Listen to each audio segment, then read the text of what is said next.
Assalamualaikum warahmatullahi wabarakatuh. Perkenalkan, nama saya Helga Gadisya Angelia. Saya ingin mempresentasikan tentang fungsi bahasa. Fungsi bahasa secara umum adalah sebagai alat komunikasi, namun para ahli telah merumuskan fungsi bahasa secara beragam.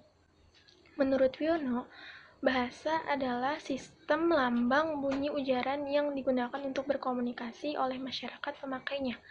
Sistem tersebut menyangkut unsur-unsur berikut: bermakna, bersifat konvensional, bersifat arbitrer, dan bersifat terbatas tetapi produktif.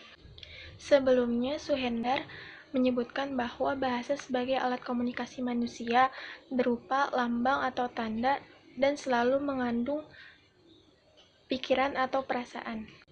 Sementara menurut Rahayu, berbahasa berarti berkomunikasi dengan menggunakan media bahasa. Lebih lanjut dikatakan bahasa dapat berupa verbal, yaitu menggunakan unsur kata-kata sebagai simbol, dan nonverbal seperti menggunakan isyarat. Kosasi mengemukakan bahwa pengembangan bahasa adalah usaha sadar, terencana, dan sistematis untuk mengarahkan bahasa sesuai fungsi dan kedudukannya. Berikut akan diuraikan fungsi bahasa Indonesia secara umum. Fungsi ekspresif. Dalam hal ini, bahasa berfungsi sebagai alat ekspresi diri. Wiono menyebut bahasa sebagai ekspresi diri dapat dilakukan dari tingkat yang paling sederhana sampai dengan tingkat yang paling kompleks atau tinggi. Contohnya, seseorang mampu mengungkapkan gambaran, maksud, gagasan, dan perasaan.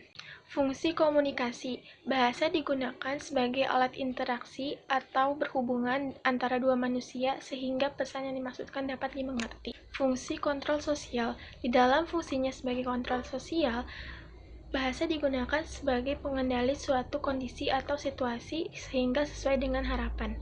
Dalam Wiono disebutkan bahasa kontrol ini dapat diwujudkan dalam bentuk aturan, anggaran dasar, undang-undang, dan iklan layanan masyarakat. Fungsi adaptasi. Dalam hal ini, bahasa membantu kita untuk mengenal lingkungan secara lebih baik. Kekuatan untuk bersinergi dengan orang lain memicu kemampuan beradaptasi melalui bahasa baik secara verbal maupun non-verbal. Fungsi integrasi atau pemersatu. Bahasa berfungsi sebagai alat integrasi, artinya dapat menyatukan kita dengan orang lain yang berbeda suku atau bangsa. Senada dengan pernyataan Wiono bahwa dengan bahasa yang dapat menyatakan hidup bersama dalam suatu ikatan, misalnya integrasi keluarga, integrasi kerja dalam sebuah institusi, integrasi berbahasa, bernegara, dan lain-lain.